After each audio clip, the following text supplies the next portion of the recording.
Hello. Today I will discuss about pedigree analysis. So what is pedigree analysis? Pedigree analysis क्या होता है? तो किसी फैमिली में अगर कोई हेरिडिटरी डिजीज क्रोमोसोमल डिसऑर्डर है तो उस क्रोमोसोमल डिसऑर्डर का पैटर्न एनालाइज करना कि ये डिसऑर्डर कैसा है, यानी कैसा है का मतलब कि क्रोमोसोमल डिसऑर्डर हमारे पास किस तरह के हो सकते हैं, ऑटोसोमल डोमिनेंट, ऑटोसोमल रिसेसिव या सेक्स लिंक्ड। सो ये डिसऑर्डर कैसा है, क्या डिसऑर्डर सेक्स लिंक्ड है, सेक्स क्रोमोसोम से इनहेरिट हो रहा है, या फिर ये ऑटोसोमल डिसऑर्डर है। तो पैटर्न को देख करके कि डिजीज कैसे ट्रांसमिट हो रहा है जनरेशन आफ्टर जनरेशन, एक रिकॉर्ड बनाते हैं और उसी रिकॉर्ड की एनालिसिस करते हैं। एनालिसिस करके हम कंफर्म करते हैं कि the disorder is autosomal, either it is dominant or it is recessive or it is sex linked। ये पता करना हमारा पेडिग्री एनालिसिस है। So what is pedigree analysis? A record of the occurrence of a trait in several generations of a human family is called pedigree analysis। So this is the definition of pedigree analysis कि एक record हम बनाते हैं और उस record से हम disease के ट्रेट फीचर्स को कई जनरेशंस तक ऑब्जर्व करके एक कंक्लूजन निकालते हैं कि डिजीज हमारे पास ऑटोसोमल है, अगर ऑटोसोमल है तो ये डोमिनेंट है या रिसेसिव है, या फिर ये कोई सेक्स लिंक डिजीज है। So this is pedigree analysis. ठीक है, जहां से पेडिग्री एनालिसिस की केस हिस्ट्री शुरू की जाती है। सपोज मैंने अपनी केस हिस्ट्री, मैं डॉक्टर के पास गई और मैंने कहा कि मेरे ग्रैंडफादर को ये डिजीज थी और मुझे फिर ये डिजीज आई, तो केस हिस्ट्री स्टार्ट हुई मेरे ग्रैंडफादर से। सो ग्रैंडफादर जहां से केस हिस्ट्री स्टार्ट हुई है उसको हम लोग कहेंगे proband. The individual from whom case study starts is called प्रोबेंड।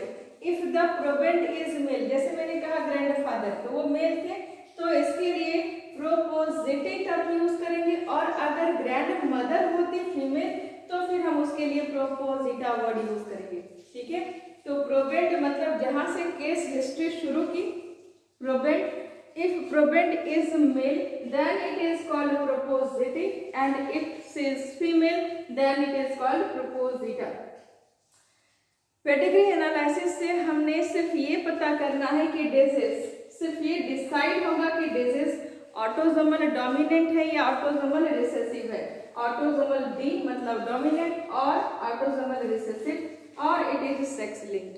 ठीक है, पेडिग्री एनालिसिस करने के लिए हम लोग कुछ सिंबल्स को यूज करते हैं। जो जनरल सिंबल 2-3 हमें यूज करना है वो ये कि मेल को हम ऐसे रिप्रेजेंट करते हैं अगर नॉर्मल है तो, अगर डिजीज है तो इसको डार्कन करते हैं। फीमेल को हम सर्कल से रिप्रेजेंट करते हैं अगर नॉर्मल है तो, अगर डिजीज है तो इसको डार्कन करते हैं।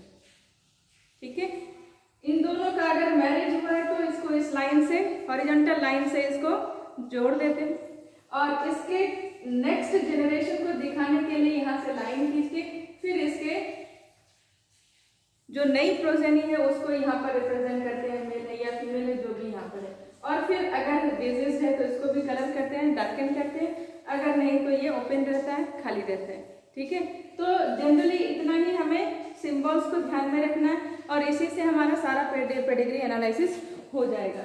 सो समझ लिया आपने पेडिग्री एनालिसिस में क्या करना है। तो पेडिग्री एनालिसिस में हमें एक रिकॉर्ड बनाना है और उस रिकॉर्ड से हम किसी डिजीज का एनालिसिस कर पाएंगे कि ये डिजीज हमारे पास ऑटोसोमल है या रिसेसिव है, ऑटोसोमल डोमिनेंट है या ऑटोसोमल रिसेसिव है, सेक्स लिंक्ड है या नहीं। सो अब कुछ एग्जांपल्स हमारे पास हैं, इनको देख करके हम कुछ कंक्लूजन्स पर पहुंचेंगे कि कैसे हम डिसाइड करेंगे ये ऑटोसोमल डोमिनेंट है या रिसेसिव है। Let's see the first example. First example यहाँ पर दिख रहा है। फर्स्ट एग्जांपल देखिए,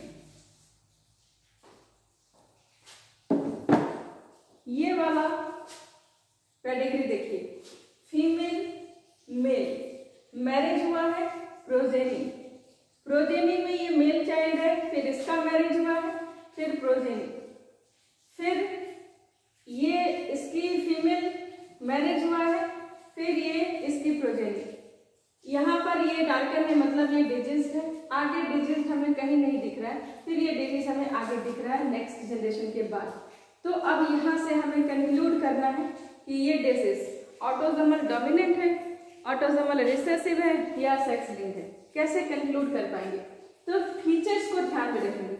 देखो, अगर ऑटोसोमल डोमिनेंट है तो डिजीज का जो एलील होगा वो या तो ऐसा होगा या नहीं तो ऐसा होगा। अगर डोमिनेंट है तो कोई भी जनरेशन स्किप नहीं होगा, यानी हर जनरेशन में हमें डिजीज होता हुआ दिखेगा, क्योंकि रिसेसिव कंडीशन जब होमोजाइगस होगा तभी डिजीज नहीं होगी।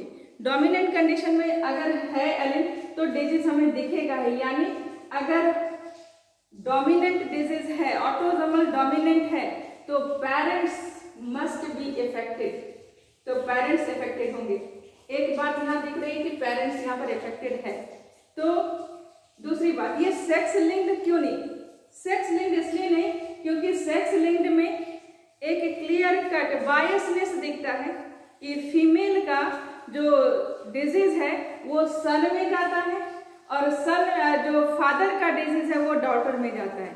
तो क्रिस क्रॉस पैटर्न होता है वहां पर सेक्स लिंक्ड में। तो सेक्स लिंक्ड जैसा नहीं दिख रहा है, क्योंकि डॉटर है तो अगले में सन में जाना चाहिए था, सन इफेक्टेड नहीं दिख रहा है। यहाँ पर अगले जनरेशन में अगर गया भी है तो सन और डॉटर दोनों इफेक्टेड है, इसलिए डिजीज सेक्स लिंक्ड तो नहीं है। क्लियर हो गया यहाँ से?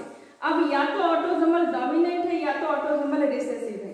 तो ऑटोसोमल डोमिनेंट अगर होगा तो हर जनरेशन में हमें डिजीज दिखना चाहिए, ठीक है। और अगर ऑटोसोमल रिसेसिव होगा तब डिजीज स्किप कर सकता है, क्योंकि रिसेसिव कंडीशन हमारे पास कब बनेगा? जब होमोजाइगस कंडीशन आएगा तभी हमें रिसेसिव दिखेगा। तो अगर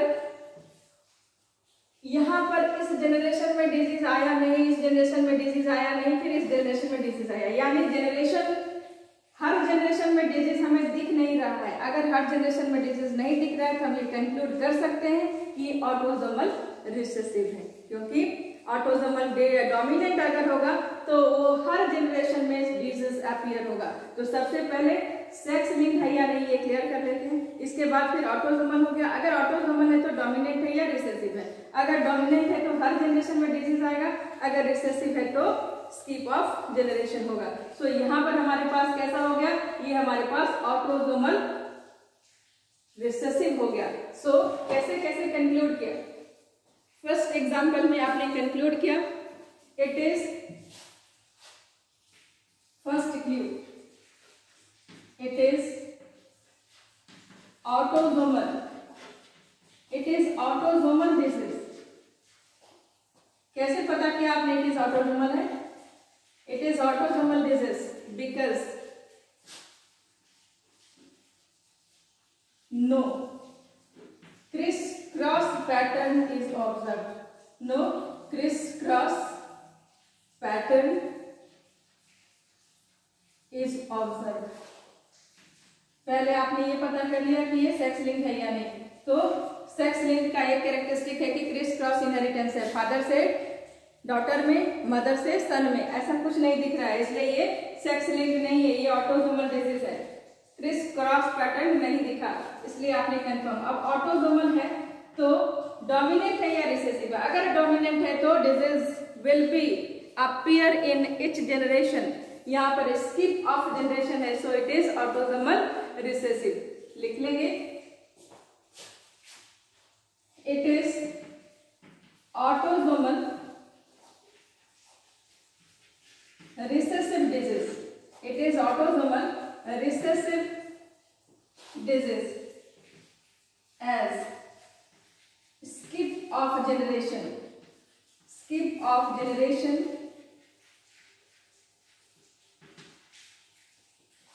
is observed, as skip of generation is observed.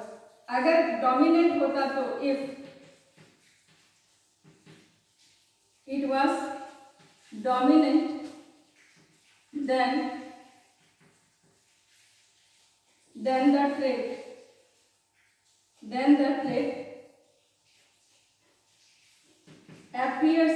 Generation appears in each generation. तो किसी भी जनरेशन में स्किप नहीं करता, यहाँ स्किप हो रहा है इसलिए आपने क्या कह दिया, इसलिए आपने कह दिया कि ये ऑटोसोमल रिसेसिव है। कंक्लूड कर लिया। तो एक पेडिग्री आपने सॉल्व कर ली। ये पेडिग्री कैसा है, ये पेडिग्री हमारे पास ऑटोसोमल रिसेसिव है। ऐसे ही दूसरी पेडिग्री को एनालाइज करते हैं। सेकेंड एग्जांपल देखिए। सेकेंड एग्जांपल में कोई पार्टनर अफेक्टेड नहीं है, प्रोजेनी में सन अफेक्टेड है, सन अफेक्टेड है, डॉटर भी अफेक्टेड है ना। तो सबसे पहले बायसनेस नहीं है, कोई बायसनेस नहीं है कि मदर का फीचर सन में गया या सन का फीचर डॉटर में गया, बायसनेस नहीं है। सो ये भी ऑटोसोमल का ही एग्जांपल है।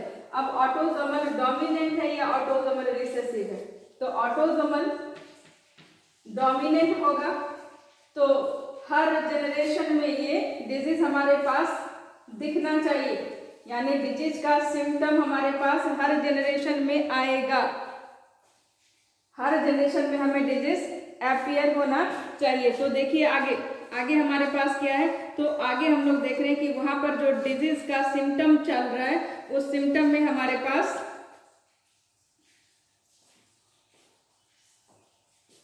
ये यहाँ पर एक ये ऐसे होगा। अगर ये ऐसे नहीं है, अगर ऐसा है तो हम इसको रिसेसिव कहेंगे, लेकिन अगर ये यहाँ पर डार्कन होगा तो फिर ये चेंज हो जाएगा। अगर डार्कन किया तो अब देखिए मदर इफेक्टेड, सन इफेक्टेड, लेकिन डॉटर भी इफेक्टेड, इसलिए सेक्स लिंक नहीं। आगे इसमें डिजीज दिख रही है, इसमें डिजीज दिख रही है, इसमें डिजीज दिख रही है, यानी डिजीज हमारे पास हर जनरेशन में दिख रहा है। तो एक तो कंफर्म हो गया कि ये ऑटोसोमल है क्योंकि बायसनेस नहीं है। दूसरा, अगर यहाँ पर ये डार्कन नहीं होता तो रिसेसिव कह सकते थे, लेकिन इसको अगर मैंने डार्कन कर दिया तो इसका मतलब ये भी इफेक्टेड है, डॉटर्स सन सारे इफेक्टेड है, यानी डिजीज हर जनरेशन में हमारा जा रहा है, स्किप ऑफ जनरेशन नहीं है। So this is an example of, second वाला हमारा क्या हो जाएगा, सेकेंड वाला एग्जाम्पल होगा हमारा autosomal dominant,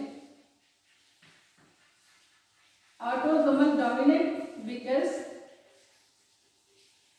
the disease appears in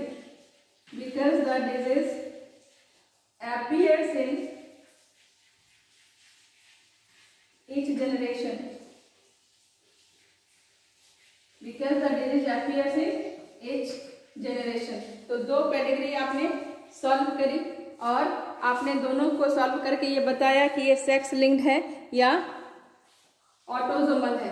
next देखिए, ऐसे ही हमें पेडिग्री को देख करके एनालाइज करना है, ग्राफ को देख करके ये एनालाइज करना है कि डिजीज हमारा सेक्स लिंक है या ऑटोसोमल है, ऑटोसोमल डोमिनेंट है या ऑटोसोमल रिसेसिव है। थर्ड देखिए, मैरिज के बाद यहाँ पर इन दोनों का मैरिज हुआ, आगे सारी प्रोजेनी हमारी नॉर्मल चली गई, फिर अगला हमारे पास मेल इफेक्टेड हो गया। अगर ऐसे दिख रहा है तो एक बार में आपको क्या दिख रहा है, कोई बायसनेस नहीं दिख रही है कि मेल इंडिविजुअल था डॉटर में नहीं गया, एक बात तो हम इसको कह सकते थे कि ये सेक्स लिंक्ड नहीं है। लेकिन आगे देखते हैं, अगर ये सेक्स लिंक्ड नहीं है तो ऑटोसोमल होगा, ऑटोसोमल अगर होगा तो डोमिनेंट होगा या रिसेसिव होगा। तो ऑटोसोमल अगर होगा तो ये डोमिनेंट, अगर होगा तो हर जनरेशन में डिजीज दिखेगी, नहीं दिख रहा है तो रिसेसिव है। तो रिसेसिव अगर है तो फिर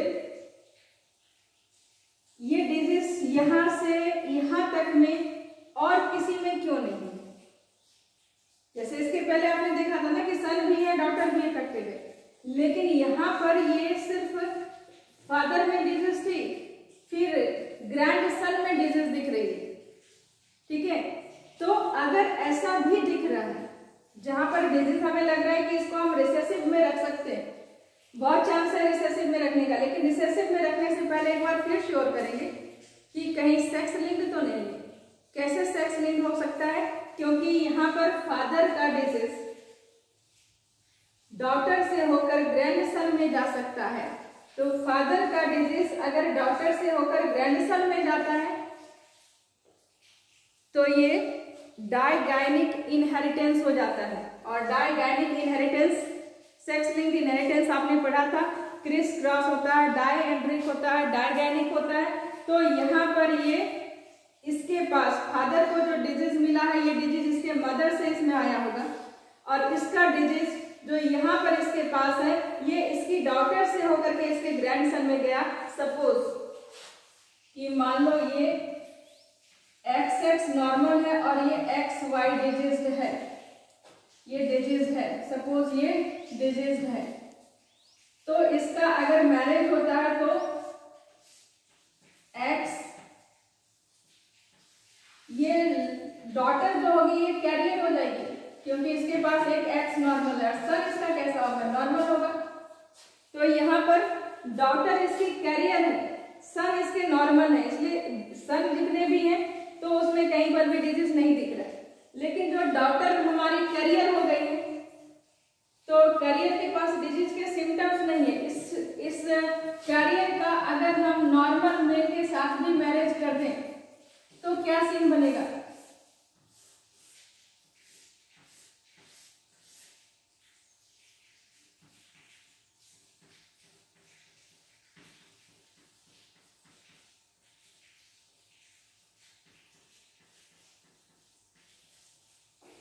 तो डॉटर नॉर्मल होगी, मेल भी एक नॉर्मल होगा, और एक डॉटर करियर होगी और एक सन डिजीज्ड होगा।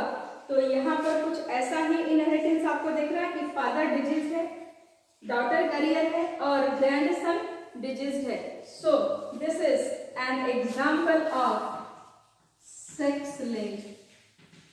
ये सेक्स लिंक्ड इनहेरिटेंस है। इसको एक लाइन में हम रिसेसिव नहीं कह सकते क्योंकि रिसेसिव में फिर जज करेंगे कि सिर्फ बायसनेस या कोई डाइएंड्रिक या डाइगैनिक जैसी बात तो नहीं दिख रही।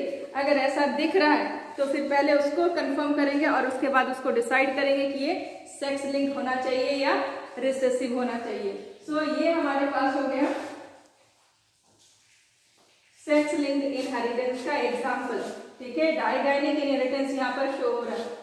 थर्ड देखिए यहाँ, सॉरी फोर्थ देखिए यहाँ पर, mother is affected, only sons are affected. एक लाइन में ही पता चल रहा है बायसनेस। ये इसका मैरिज हुआ है, इस पर नहीं जाएंगे, ये इसका मैरिज है, इस पर नहीं जाएंगे, ये डिजीज से मैरिज किया है। इसके इस फादर मदर की जो प्रोजेनी है वो ये एक ये है, ये दूसरा है, ये तीसरा है, ये चौथा, ये 4 बच्चे हैं इसके। 4 बच्चे में दोनों सन इफेक्टेड है।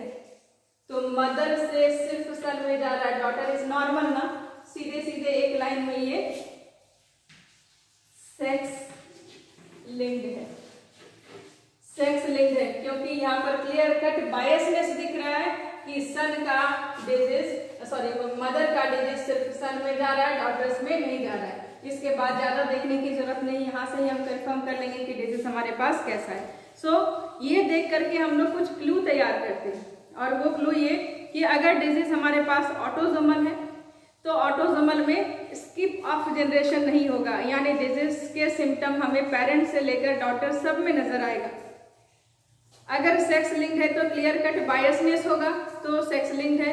बायसनेस ना दिखे तो स्किप ऑफ जनरेशन भी होगा, तो कंफर्म करेंगे कि डाइएंड्रिक टाइप से तो नहीं जा रहा है या डाइगैनिक टाइप से तो नहीं जा रहा है। अगर वैसा नहीं जा रहा है तो ये स्किप अगर हो रहा है तो ऑटोसोमल रिसेसिव है। ठीक है, ये कुछ क्लू के हिसाब से हम एनालाइज करते हैं कि डिजीज हमारे पास ऑटोसोमल है या सेक्स लिंक्ड है। अगर ऑटोसोमल है तो डोमिनेंट है या रिसेसिव है। So this is pedigree analysis. Okay.